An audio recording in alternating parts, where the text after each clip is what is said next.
sommes ici auprès de l'arbuste qui produit les aubergines sauvages. Lorsque je vais dire aubergines sauvages, beaucoup vont se retrouver. Et je reçois plusieurs femmes en quête de maternité, les femmes qui veulent tomber enceintes, qui commencent souvent par m'expliquer ce qu'elles ont déjà pris comme traitement à l'hôpital. Et c'est souvent des très bons traitements. Et parfois, elles ajoutent qu'elles ont déjà essayé un traitement traditionnel. Et lorsque je demande « Qu'est-ce que vous avez utilisé ?» Elles vont dire « Docteur, j'ai utilisé le 4 côtés. » Le 4 côtés, voilà, j'ai le nom scientifique, j'ai déjà fait des recherches. Le Tetrapleura tetrarepta, voilà son nom scientifique, le 4 côtés. J'ai utilisé le 4 côtés, docteur. Une copine m'avait demandé d'utiliser les aubergines sauvages. Et je suis là devant l'arbre, ou bien l'arbuste qui produit les aubergines sauvages. D'accord, voilà. Ce sont les aubergines sauvages.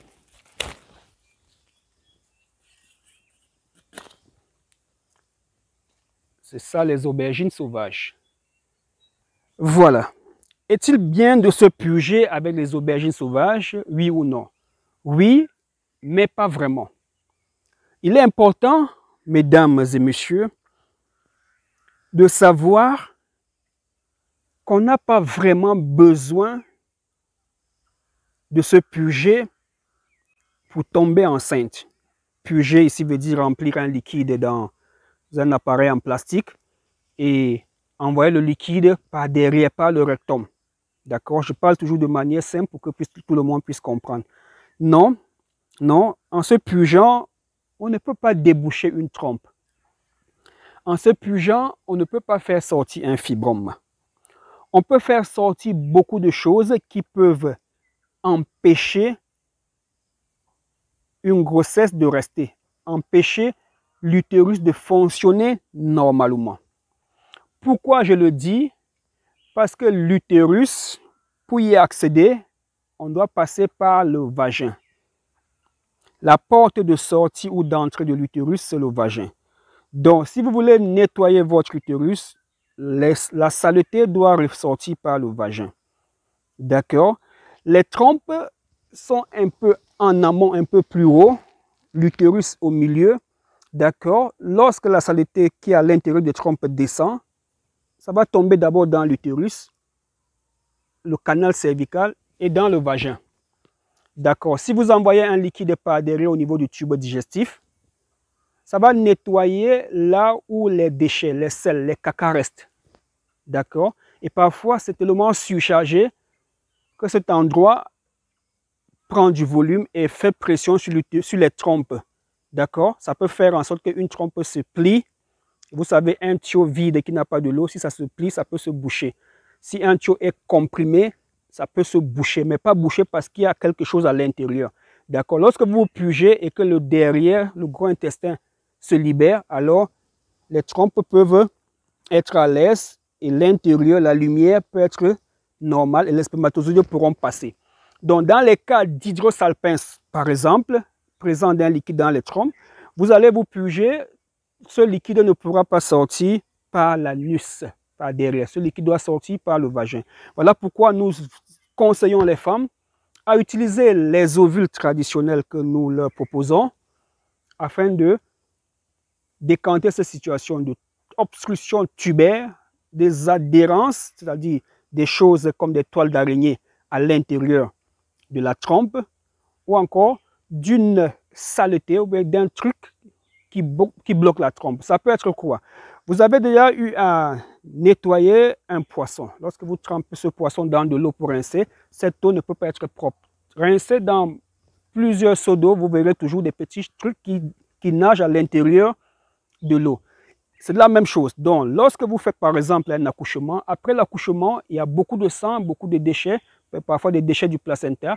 Si ces déchets ne sortent pas, ces déchets peuvent aller rester au niveau des trompes et bloquer les trompes. Donc, même l'accouchement peut être un facteur d'obstruction des trompes. Vous tombez enceinte, c'est bien beau. Vous accouchez, après l'accouchement, vos trompes sont bouchées. Vous verrez une dame dire, docteur, j'ai fait mon enfant sans problème, mais depuis là jusqu'à aujourd'hui, plus rien. On m'a dit que mes trompes sont bouchées. Oui, l'accouchement a été l'origine de l'obstruction des trompes. Ça peut être les menstruations. Vous pouvez avoir des règles en caillots abondants, d'accord? Et ces règles vont traîner à l'entrée des trompes et bloquer l'entrée des trompes. D'accord, on va parler d'obstruction tubaire proximale, proche de l'utérus, parce que la muqueuse utérine qui est remplie de sang, lorsqu'il n'y a pas de grossesse, ça se détache, ça sort sous forme de menstru. Si ça fait des caillots, ces caillots peuvent boucher l'entrée des trompes. Et si ça dure, ces caillots de sang peuvent être, j'allais dire, peuvent faire des petites masses qui bouchent hermétiquement. Vous voyez?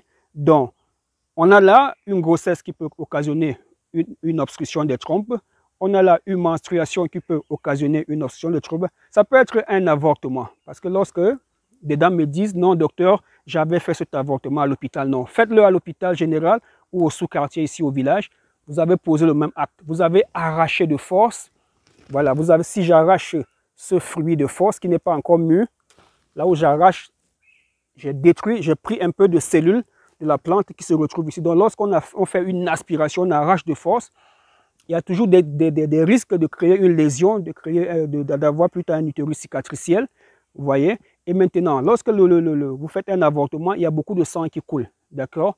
C'est ce sang qui peut aller obstruer les trompes. Donc, ça peut vous provoquer non seulement une obstruction des trompes, mais plus tard, des fausses couches à répétition. Les trompes ne sont pas bouchées, la grossesse rentre, mais lorsque la grossesse revient dans l'utérus pour passer 9 mois, ça n'arrive pas à s'accrocher parce que là où ça doit s'accrocher, on avait curé. Vous savez comment on cure les marmites, les carnivores? Voilà, on vous a fait un curetage, on a gratté fort, les tissus n'ont plus poussé par là.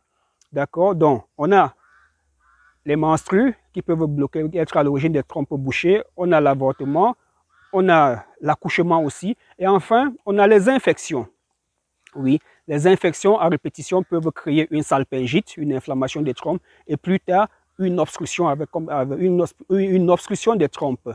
Et quelqu'un va me dire, docteur, j'ai fait tous les examens, je n'ai pas de problème. Oui, votre partenaire peut être celui qui est à l'origine de votre inflammation des trompes. Comment ça, docteur?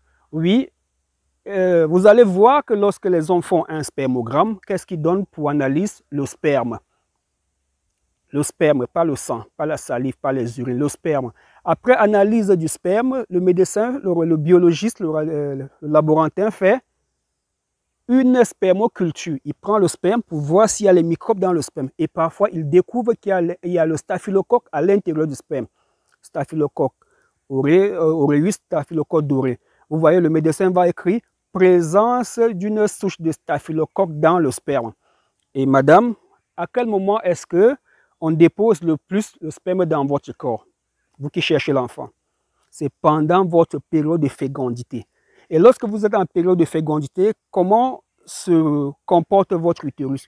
Le col de l'utérus est légèrement ouvert pour laisser passer les spermatozoïdes qui sont dans le sperme. Le sperme qui a les staphylocoques. Alors ce monsieur, il vous déverse chaque période d'ovulation du 12e au 16e jour des milliers et des milliers de staphylocoques qui quittent de son corps pour votre corps à travers son sperme.